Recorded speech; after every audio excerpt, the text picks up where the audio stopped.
Good afternoon, everyone. Thank you for joining me for session number 3, 25 years of progress, evidence-based strategies for rural hospital replacement. Our speakers today are Brian Hopla, and I think, Brian, you have a host of characters joining you today. I And do. and so with that, replacing a rural hospital facility is one of the most consequential decisions a leadership team can make. These projects impact long-term financial sustainability, workforce recruitment, operational efficiency, and access to care for entire communities.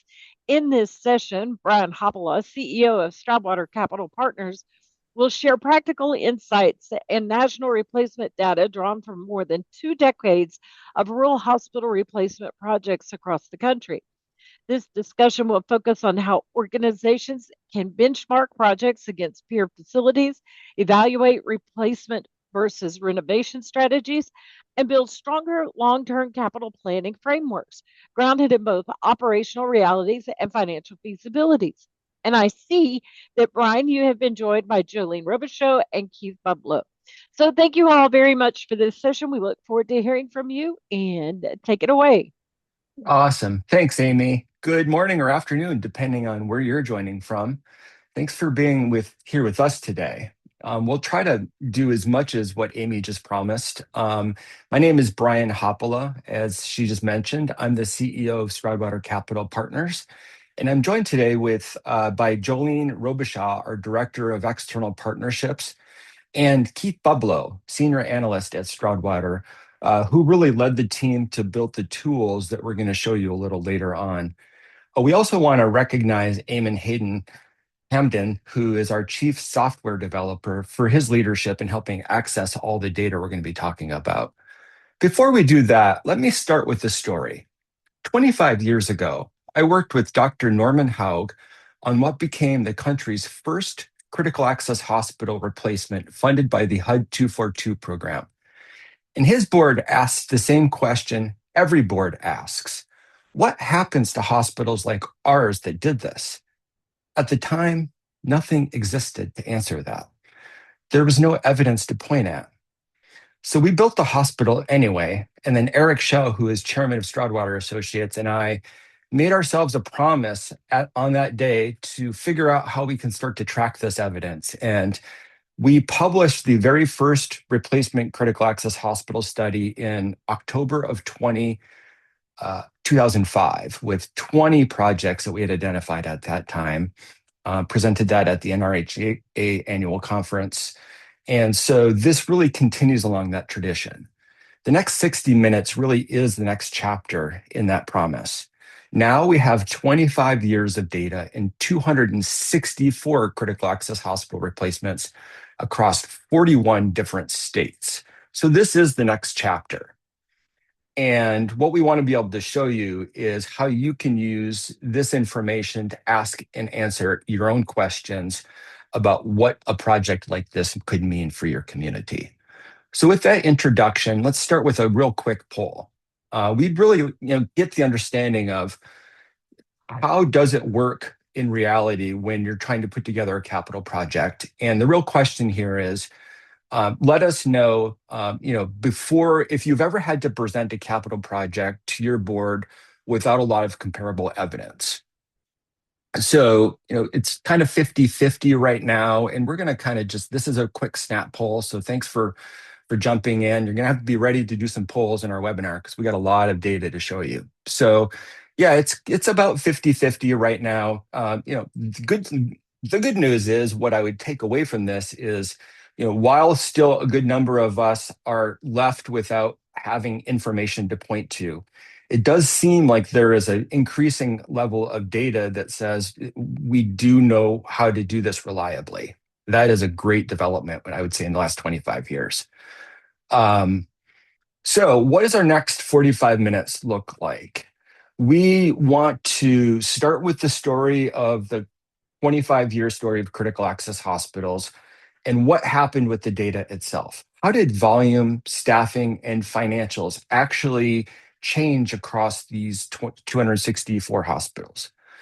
From there, we want to walk through a brief case study on that hospital in Del Norte, Colorado, Rio Grande, which now has 29 years of compounding return in addition to their replacement hospital, a number of additional facility projects.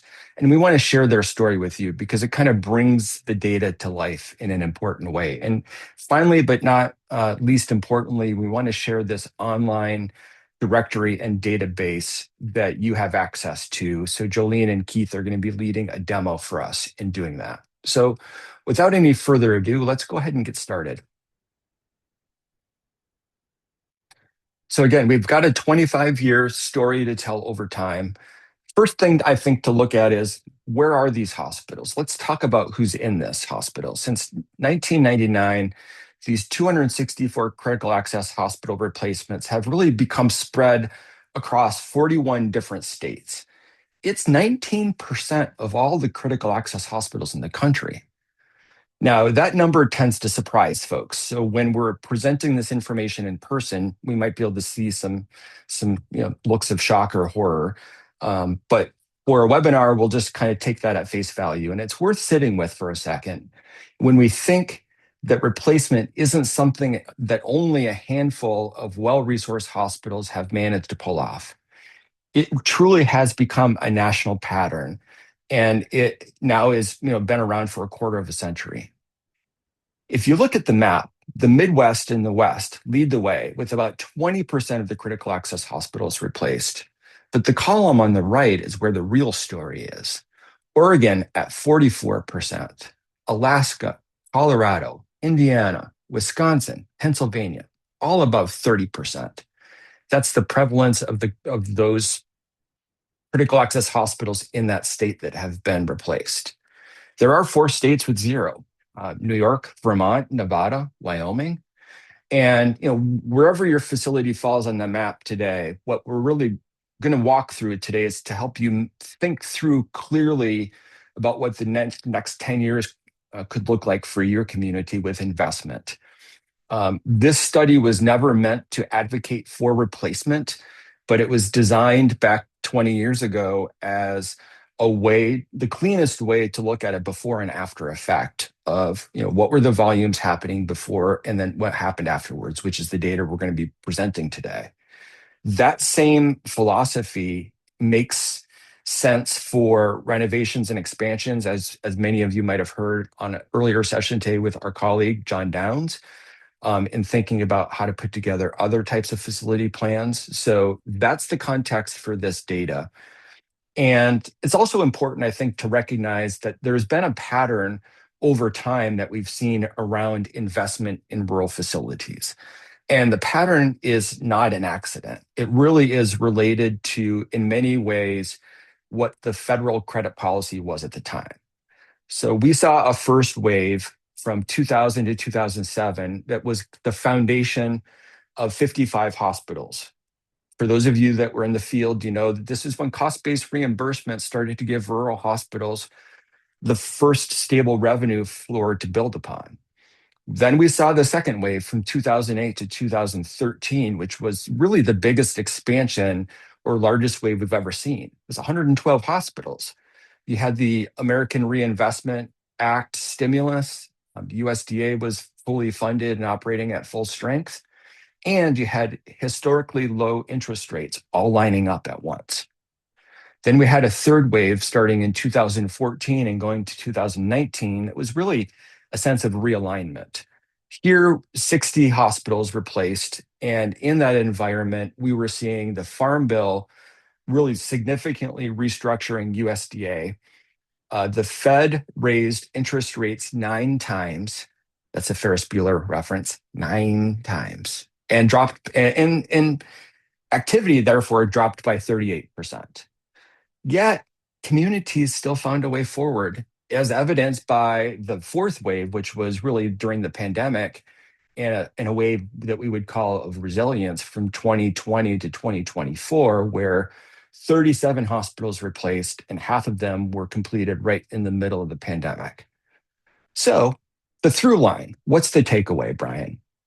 Well, I would offer that the takeaway here is that when credit policy aligns, rural America makes investments. When it fragments, it slows the momentum, but it never really stops. So again, this pattern, in taking away one thing from the 25 years of these trends, it's this. When we get the credit policy aligned and correct, rural communities deliver. When it fragments, it makes it that much harder, but rural leaders do find a way. Now, if you're sitting thinking your situation is different, it just feels different. Maybe you're smaller, you're more rural, or your board isn't quite there yet. As we heard from Eric this morning in the session, we need to be tuned into our board. It's a completely fair place to be. The purpose, and again, what we want to be able to offer in today's session is some information about what the impacts are, not to reassure you with words, but to be able to help you weigh this evidence and how it can be applied in your community for yourself. So before we look into the current data, it's worth always revisiting what we knew before we started the process. So when we look back in 2020, which was the last time that we did this study, we had identified 243 hospitals at that time, and we really looked at 3 years before and after replacement. What we found was similar to prior years, which was volume growth was increasing. In this case, it had doubled from about 1.6 to 2.9% compounded annual growth. Efficiency improved too. FTEs per unit of service was moving 1.9% in the right direction. And EBITDA margin lifted from 9.1% to 13.2%, which is a 45% improvement. So volume was up, efficiency was up, and margins were up. So let me show you what changed in 2026, this most recent update about this picture. Let me show you. All right, there we go. So we made some meaningful upgrades. As Eric and I have updated this study and with the team growing every year, we've been always trying to continue to see what we can improve. Three really important things this year. The first is getting the additional replacements identified. We identified 21 additional hospitals, which brings us to our total of 264, which is that 19% of all the cause in the country. So that's an important feat, and Jolene in particular does a lot of hard work on that, which is important to recognize. Having that list over these years, I think, has proven to be invaluable. The second thing we were able to do is really work on the data distribution and quality, and this is where Keith Amon and the analytics team at Sproudwater do a fantastic job of using the analytical tools to be able to not rely on Eric and I trying to spot, what data is kind of an outlier and what might explain that, but to, use the systems to do that, to use that thinking on a more rigorous basis, and to be able to report it in a way that shows not just one point estimate, but a meaningful range. So, we want to look at the 90th to 10th percentile, which, does reflect 80% of the experience around the median. And then last but not least, we added a new profitability metric. This is an Eric Shell special. He invented this one. I don't know if he invented it, but he brought it into the study this year, which is EBITDA less debt service. What that does is really help improve over prior studies where we really only reported EBITDA margin, which in a way recognizes the cost-based reimbursement benefit, but isn't recognizing the additional investment that you're needing to make to get that reimbursement benefit. So EBITDA margin less debt service is a way to improve upon that and actually show true profitability net of what it took you to generate that. Now, let me take 30 seconds to orient you to all of the slides you're going to see from this point on. The x-axis runs from T-3, which is 3 years prior to replacement. Through replacement, you can see there with the vertical line, and out to 5 years after replacement.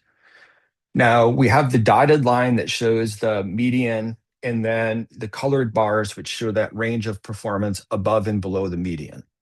So in each chart, you get both what the average experience was and then how much things changed on either end of the spectrum. You might think of as kind of a worst to best case scenario situation.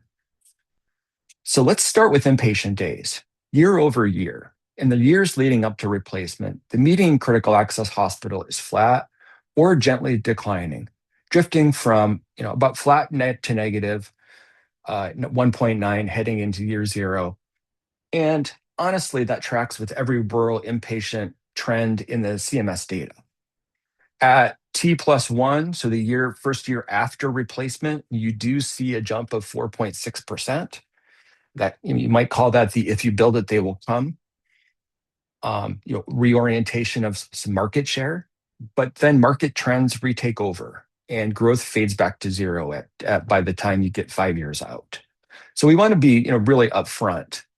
Replacement produces a one-time inpatient bump, and then demographics are going to reassert themselves.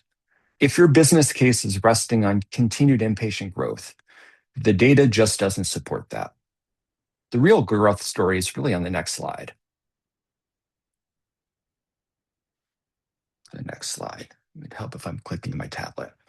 That's adjusted patient days. This really combines inpatient and outpatient on a common scale. Here, the picture is positive all the way through.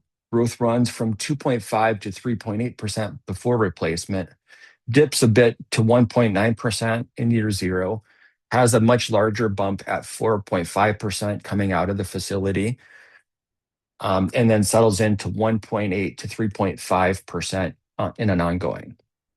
So if you think about that contrast for a moment, inpatient is flat or down, but adjusted days consistently stays positive.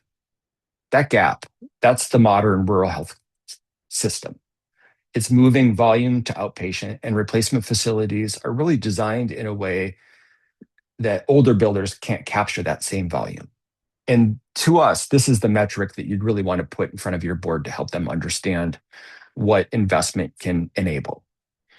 It's also important to think about the context of this over time. Because if you look at those year-over-year changes that I just showed you, you see growth of inpatient days, a couple percentage points per year.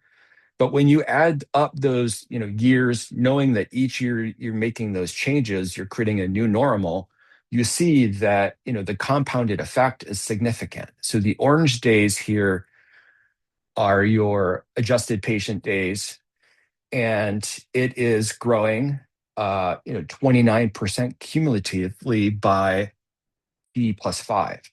So that's 29% growth across this entire volume window. When in contrast, you can see the teal line there that kind of shows the inpatient volumes have declined by the fifth year out of after replacement by 3%, overall difference.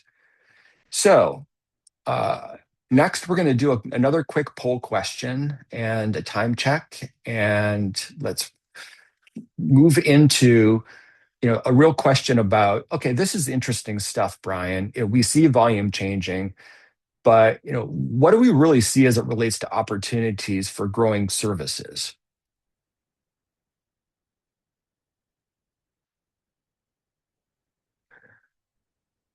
And we're going to move into staffing and financials after this picture so that we can kind of round out the picture of understanding, where the volumes are. And we see a lot of responses coming in. It's very similar, I think, to, what we see out in the field, which is, there's really no single thing. Right now, we have leading, some of the procedural services and primary care, behavioral health. So let's go ahead and close this poll so that we can kind of focus on, how we translate these services. Failed to end poll. Can we all see the poll? Is the poll still? Oh, share results.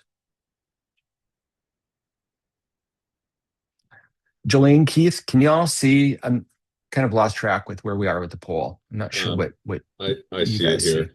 You stop You sharing, I see the. think. I think you just click out of it on your screen. Okay, thanks. Yeah.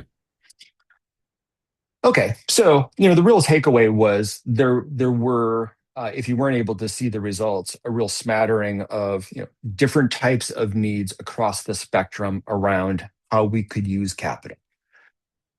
One of the things that we really recognized in the first early years of the study is that so much of the impact of capital investment is also a story around how it creates a more stable and robust employment base.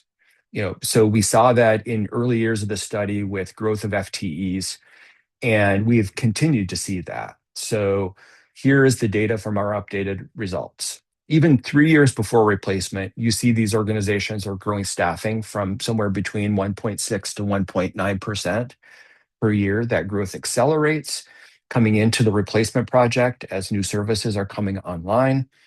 We get that initial, growth in year one of volume.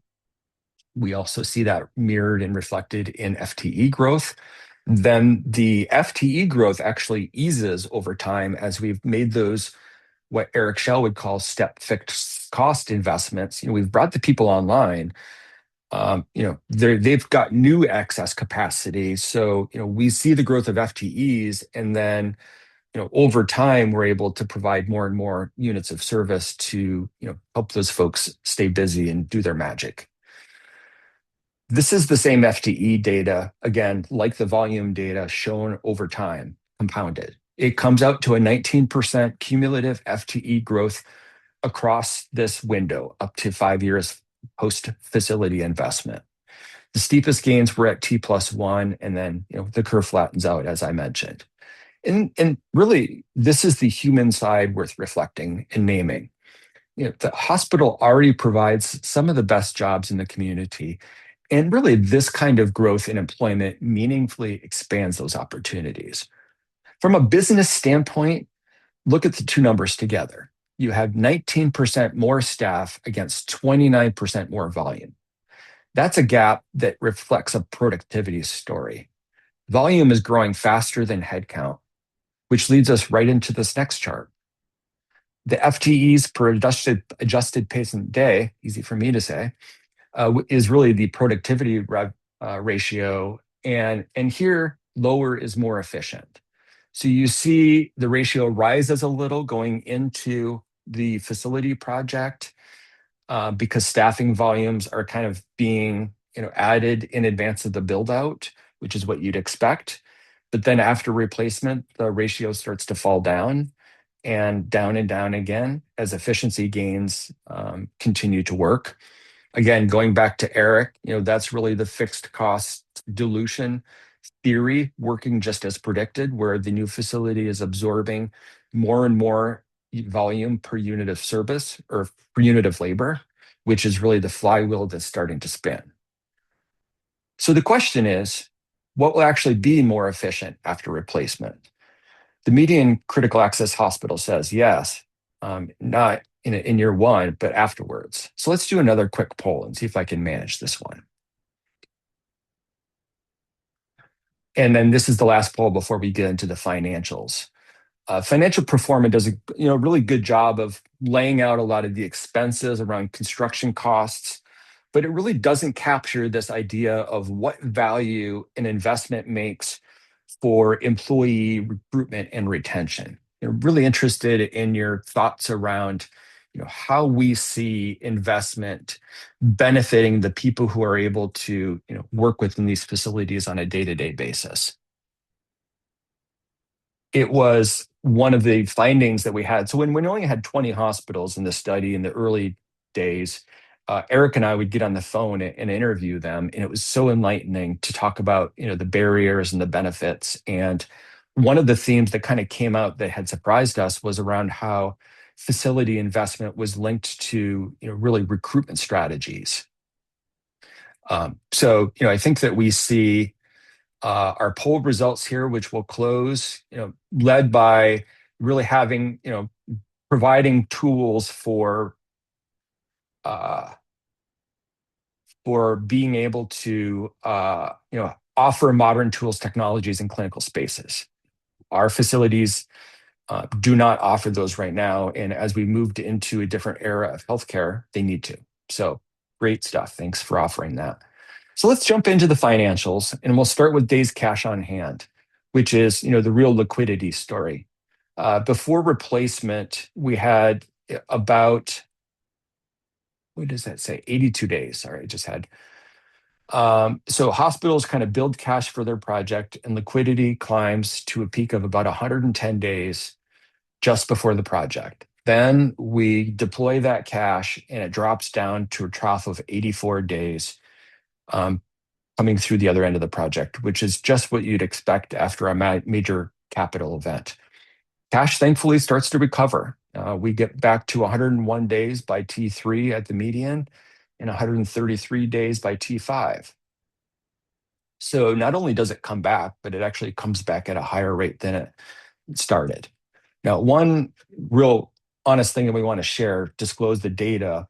The days cash on hand, when I mentioned earlier on in the study where we really filtered the data, days cash on hand has the highest exclusion rate in the whole study, just because of data in the cost report that might have an error off the worksheet G series, which is not related to reimbursement. So people do their best, they put the data in.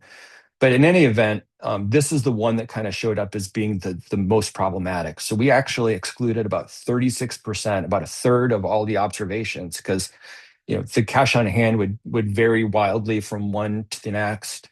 A whole variety of factors. So that is the caveat associated with days cash on hand. Other financial results, briefly, operating margin. I'm going to just hit this one really quickly. It is the one that kind of scares boards, I would say, because what we're doing is we're reflecting a lot of extra capital costs, new depreciation, new debt service, and those are all hitting the income statement before the services are hitting the income statement. So, boards start to see operating losses and freak out. And so, having educational conversations about what's really important is important, and that's really this EBITDA margin less debt service.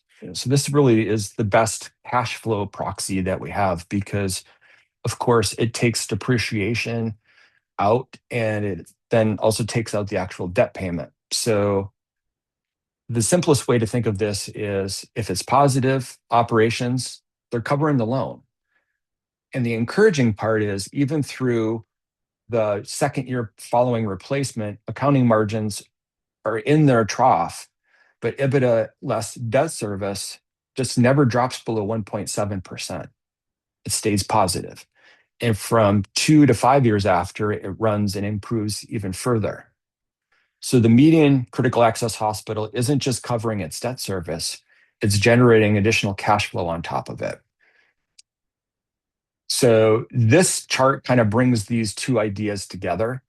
The orange line here is that is not orange. Well, I'm colorblind. So we see the line of operating margin, which reflects our depreciation, in non-cash expenses.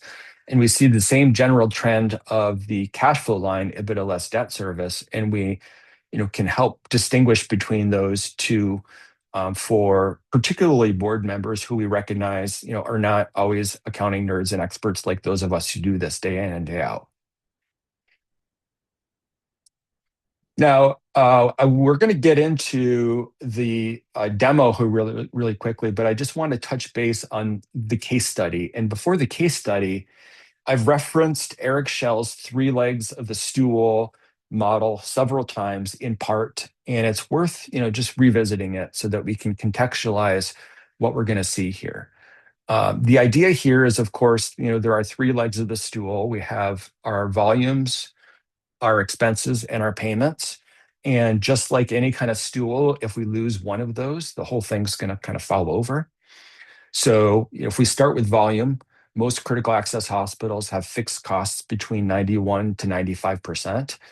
Eric's been saying this for decades, and the research finally caught up to him with Rupri confirming back in 2023 that, in fact, those data are accurate. And so volume loss, the implication is volume loss is genuinely serious because, when you lose volume, that fixed cost base doesn't change. So, he beat that into my head over years and years and years. And the answer is always, with abundance to grow swing beds, outpatient services, and primary care support. That expense side, because of cost-based reimbursement, really does help the picture of you can't cut your way to success. One of the presenters in the earlier webinar said that, beautifully. Then, on the flip side of the cost structure is our payment structure, which if we have really high fixed costs, then our variable costs, which is the difference between fixed and total costs, they're really low. So the point Eric makes, I think, really well is any third party dollar above the 7% margin is positive. So you keep your charge master current, you do your payer contracts, you do all the operation stuff that Stroudwater is great at, and you focus on one more patient. So hold on to this framework for just a minute because we want to see how they actually worked in this reality. So this is Del Norte, Colorado, Rio Grande Hospital, the one I told you about from the beginning. It's a story of real leadership. After Dr. Haug passed on, he passed on the leadership to Arlene Harms, who has been a fantastic leader, inspirational leader, with 29 years of experience now, or 2 decades of experience, to bring that project to reality for the community. So here's where it stands today. They've really invested in their mission of empowering individuals and communities around holistic health and wellness. Capital investment has strategically been placed in support of that mission. If you look at the timeline, it didn't happen right away. The 24 replacement was really just the beginning. They added a clinic building in 2010, an outpatient expansion in 2017, and they began planning a wellness center in 2018, which, because of the pandemic and some delays, they had to break ground on in 2023. Arlene would not be denied that project. She really persevered, and that got built. So it's really been a story of overtime investment. Amazing. 2025, they were named a Chartist Top 20 Critical Access Hospital. So this is a hospital that went from closure in 1993 to a top performer in 2025. That's the kind of story that we want to be able to walk through together. 29 years ago, Rio Grande invested $42 million across a whole lot of different capital programs. Started in 1996 with the critical access hospital designation. In 93, they closed. 96 came around because they're in Colorado. They were actually part of the critical access hospital pilot. They were able to reopen their old facility, just under 15,000 square feet and 33 FTEs. Dr. Haug comes in. He is a Vietnam trained surgeon. He would not take no for an answer. Through being a force of nature, after unfortunately a couple people died in their community, he got that hospital reopened, and then he knew that they could not operate in that old facility. So even though they had a grand total of 7 days of cash on hand, he convinced the folks at HUD that he was a good bet, and they were able to make that happen. They then continued to invest and expand, as you see, on a number of different occasions to take really the story of what they could afford to do at each phase and what the community needed, and to put those two things together and to keep investing. That was an outpatient expansion. It was a clinic building. Most recently, it was that wellness center with a new markets tax credit and a blue zone wellness center concept, on-site, small, tiny housing. If you really want to understand, what you can do with a dollar, Arlene Harms is great. I would strongly encourage you to reach out to her. She's fantastic. So that's really, the idea of the three legs of the stool is having, the volume growth 6.1 times from, about 11,000 units of service up to 54,000 units of service now, where each thing, continued to unlock more and more growth. Expenses, shockingly, cost on a per unit of service basis grew only 2.1 or 2.2 times when volume was growing 6.1 times. That's the gap that creates margin and the dilution that does the work. Eric's theory is playing out in real numbers year after year. And on the payment side, revenues grew 24 times up to $38.7 million, with really some great margins and fantastic management. Of course, cost-based reimbursement helps as well. And then the kind of repeating pattern is, you build the capacity, Costs are going to spike. We plan for that. We let the volume catch up, and then we see the margin recover. So that might be a strategy you'd think of is rinse, wash, and repeat. Be able to keep that cycle flowing. And it's not theoretical, it's what really happened in Rio Grande. So I'm not going to go through this, but this is really the proof in the pudding of the true transformational dollars or the true transformational impact. And I want to, have a placeholder for this slide of the actual data that I've summarized, but really turn it over to my colleagues and have them go through our online directory, which allows you to be able to find folks like you and uh, experience the data in a way that you are interested in examining and finding. So I think I stopped sharing now. Great. So Jolene, thanks for taking it away. Yeah, thanks, Brian. So we are super excited to be able to share this with you today. This is the first that anybody outside of anyone in Stroudwater has seen this, meaning we haven't put it on our website yet. So we're so excited that you are the first ones that are sort of getting this like sneak peek to it. Again, thank you so much to Keith and Eamon for all of their tremendous hard work helping us get this all together. It is a huge lift, and we simply couldn't do it without them. So with that, I think what we're going to do is we're going to walk through and show you the main controls and some of the key terms, and then we're going to narrow it down to one state, and I think a KPI of an operating margin. And that way we can sort of show you the dashboard in a way that tells the story of one state. And so you can get a better idea of sort of how that works. So first, we want to let you know that this workbook kind of answers like a deceptively simple question, and that is, after a critical access hospital replaces its facility, does its financial and operational performance improve? And we think what makes this study so powerful is how the data is aligned, because hospitals don't all replace facilities in the same year, obviously. So we rebase every single hospital to its own timeline using what's known as the relative fiscal year. So year zero is the replacement event, which is the year the new facility opens. It lets us compare a hospital that's replaced in 2015 with one that is replaced in 2021, so they are on equal footing. So as we move through the workbook, keep the question in mind, did the new building move the needle? And if so, for whom? So let's get an understanding of these controls first. And Keith will sort of gesture to the filter bar up here. And also, Keith has agency to jump in whenever he wants and add anything that he would like. You'll see the 6 controls across the top, and they do stay put on every single tab. The first is that KPI, and that's the measure that we're sort of putting under the microscope, right? The options you'll see, they run from that operating margin and total margin to days cash on hand, FTEs, inpatient days, outpatient charges, net patient revenue, and that operating expense. That next tab you'll see is that primary RUCA tier. As you know, that RUCA is the census and USDA classification that's built on population size and commuting flows. And we've sort of rolled it up here into 4 tiers. And that's that rural, small town, micropolitan, and metropolitan. You want to keep an eye on this one because it ends up doing a lot of the explanatory work. Then we've got our regions, which those are the census super regions, right? Northeast, Southeast, Midwest, Southwest, Northwest. Then we've got your states, pretty self-explanatory.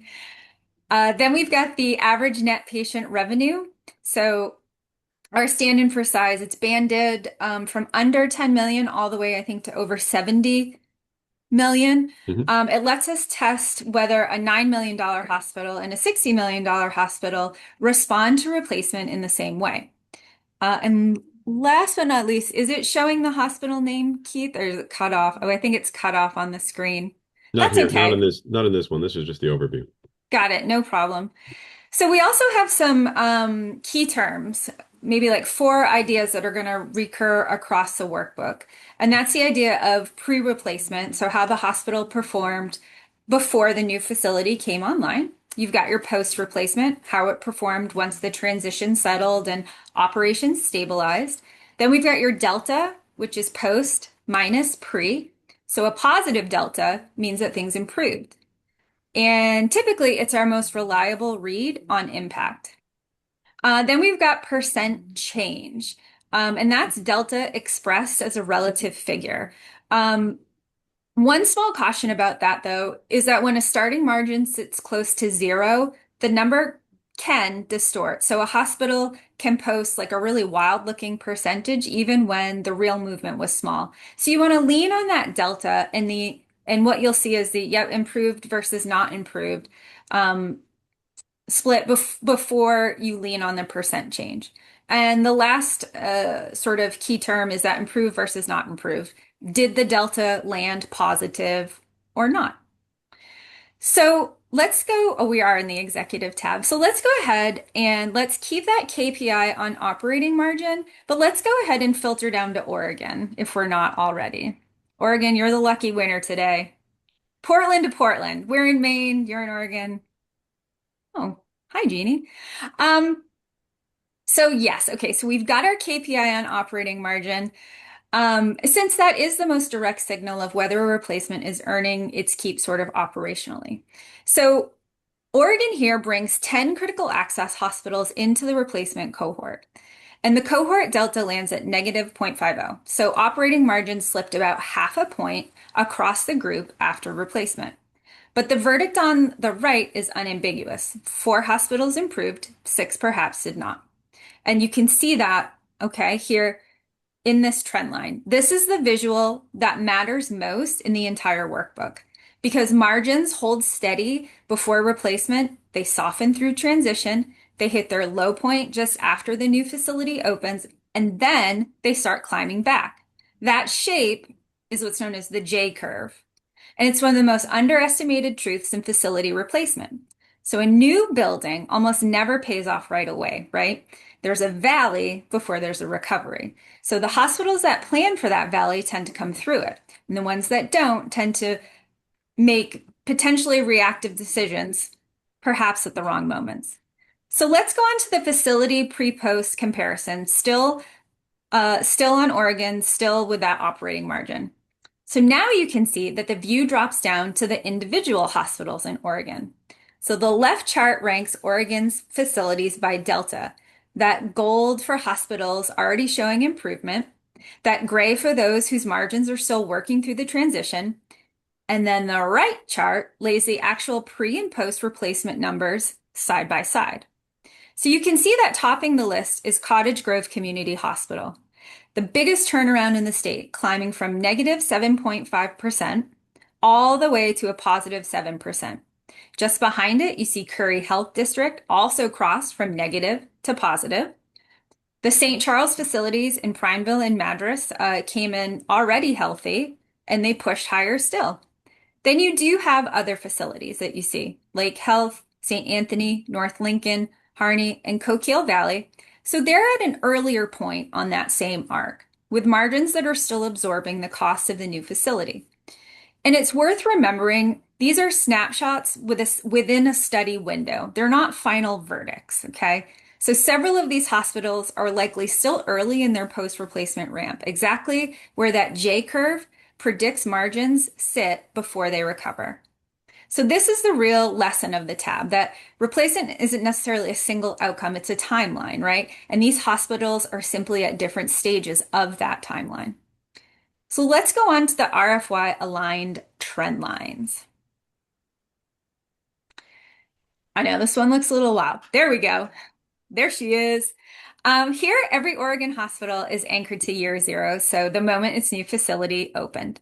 That dashed vertical line down the middle there marks that opening, and the gold horizontal line that sits at the meeting operating margin of 2.72%.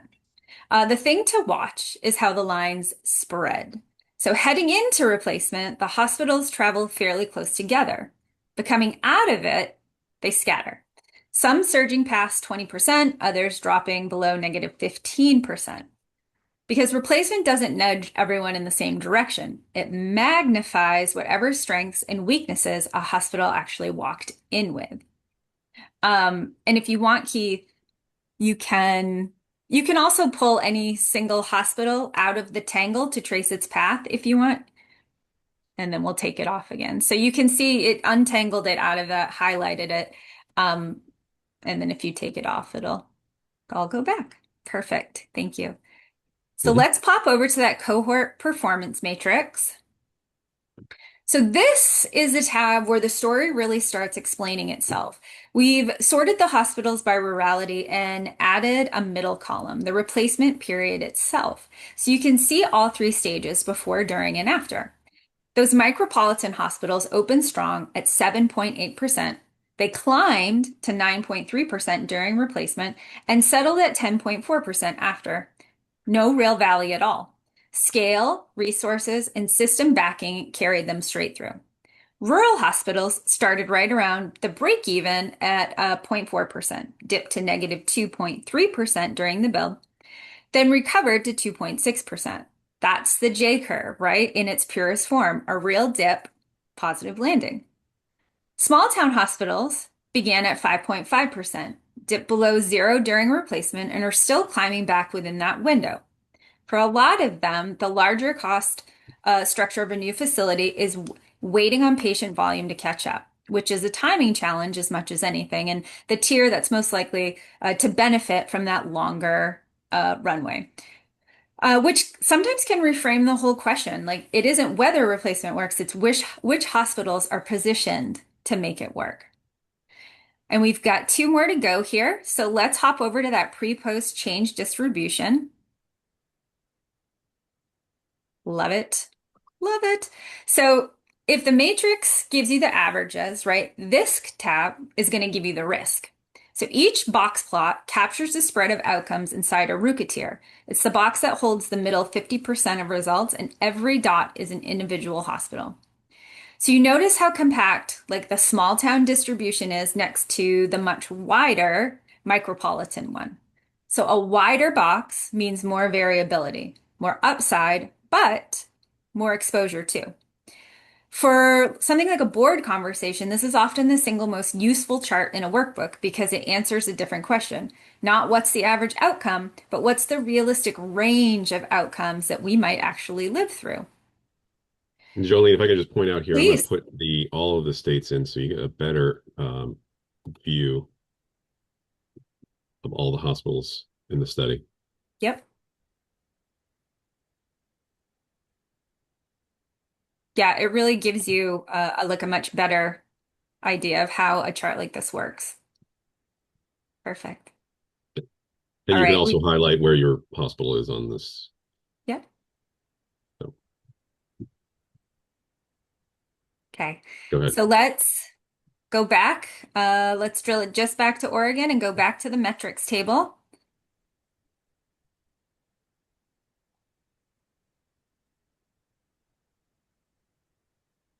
Perfect. So this is our final tab, and this is the source data behind everything that we've covered.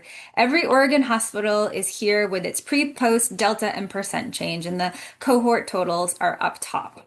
So if you look at Harney's figure of roughly negative 1,600%, that's a measurement quirk, not a reflection of the hospital, because the starting margin sat so close to zero. Even a modest dollar change produces an enormous percentage. But the delta of negative 7.4 is the number that actually describes what happened. And it's a reminder to read every percent change on this tab sort of with that in mind.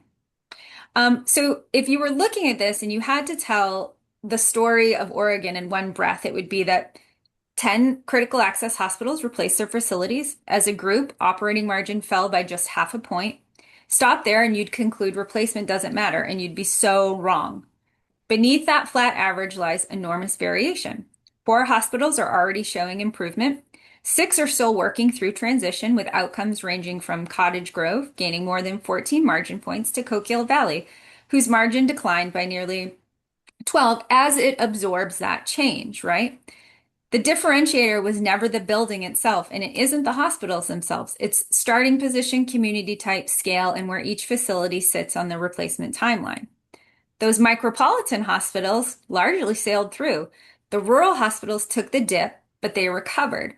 Small town hospitals faced the steepest climb, needing volume to catch up to a larger cost structure. And nearly every hospital met some version of the J curve. Replacement hospitals cost money before it create value, right? So the ones that plan for that valley come through stronger, and the ones still in it, the curve suggests that recovery could be ahead instead of behind. So that is the workbook. Thank you, Keith. And Brian, and Keith, unless you have anything to add, Brian, I think it's back to you. Yep. Perfect. Well, we are going to bring it home for everybody today and really talk about some kind of actions and next steps out of that. Jolene and Keith, thank you for that data. Just drinking out of a fire hose, it's amazing. We often get the question of, okay, so how do we do this? In different forms. And again, our colleague John Downs earlier today did a great webinar around how they approach strategic master facility planning within Stroudwater Associates. Really a fantastic, best-in-class approach. At a very high level, it falls into these 5 different steps. We call it scope. So we want to have a process where we are thinking about strategizing, starting with the why of what we're trying to accomplish and what problem we're trying to solve. We need to go through a process of looking at different options conceptually. We then need to think about how we compare those options and decide on which option is best. We need to make sure that we are able to prove and show our math and do our and really demonstrate our thinking and our feasibility so that we're not being irresponsible with resources. And then we need to have a specific plan for how we go about executing on this. So this is the formula that in the playbook that really works. And I would offer, what we often see is, people are really busy and we want to find, shortcuts and workarounds. And this is an area where I would offer, I've learned a lot from my colleague, Macy Spears, who runs the day-to-day work on getting financing secured with USDA. And she has an expression around going slow to go fast. So, making sure that, we are going through a methodical process because things will come to light later on, and that will upset the entire apple cart and put you further behind and waste a lot of resources and money that we don't have to waste. So unfortunately, we've seen this play out. We have a client in the Southwest that around that time of 2008, when a lot of critical access hospitals were investing, they were looking at a project. They hadn't done their homework. Their board got cold feet. They shelved the project. 15 years later, they have the same need. The costs are more than double. And now they're trying to, solve the same dilemma with a much higher hurdle rate. So, the status quo is a fallacy. And I think the idea and the takeaway from so much of the data is being able to put some of this data into use and action is our greatest hope and wish for you all. We are here as resources to be supportive of that as we can be. But really for today's session, I would say thanks for being a part of the Critical Access Hospital Replacement Studies 10th edition over time. And please do reach out to any of us if you have any questions or inquiries about how we can be supportive of you. All right. So we have just a minute to open it up to Q&A. If you would like to put your questions into the Q&A box, we will get those answered. Or if we aren't able to address them now, we will address them after the session. And then while we wait, thank you, Brian, Jolene, and Keith, for sharing these practical strategies and evidence-based perspectives around rural hospital replacement planning and capital investment decision-making. To the participants in the audience, as a reminder, when you exit today's session, you'll receive a brief survey pop-up. We truly appreciate your feedback, and it should take less than a minute to complete. If you're joining us for our final session of the day, please return to the conference lobby, select the session from the agenda, and we will begin again at the top of the hour. I'm going to go check to see if we had any. We have no new questions coming into the Q&A. Our final session today focuses on how rural hospitals can better understand, protect, and strengthen their organizational value when evaluating strategic partnerships and affiliation opportunities. So excited to see everyone over there and hear from them. Again, Brian, Yep. Jolene, Keith, And just thank you remember, again. stroudwatercapital.us/directory is where you're going to find all of this great information that Jolene and Keith presented today. And That same resource, lots of other white papers and things for you to peruse. Please do enjoy them. outstanding. Thank you very much, everyone, and we'll see you at the next session. Thank you.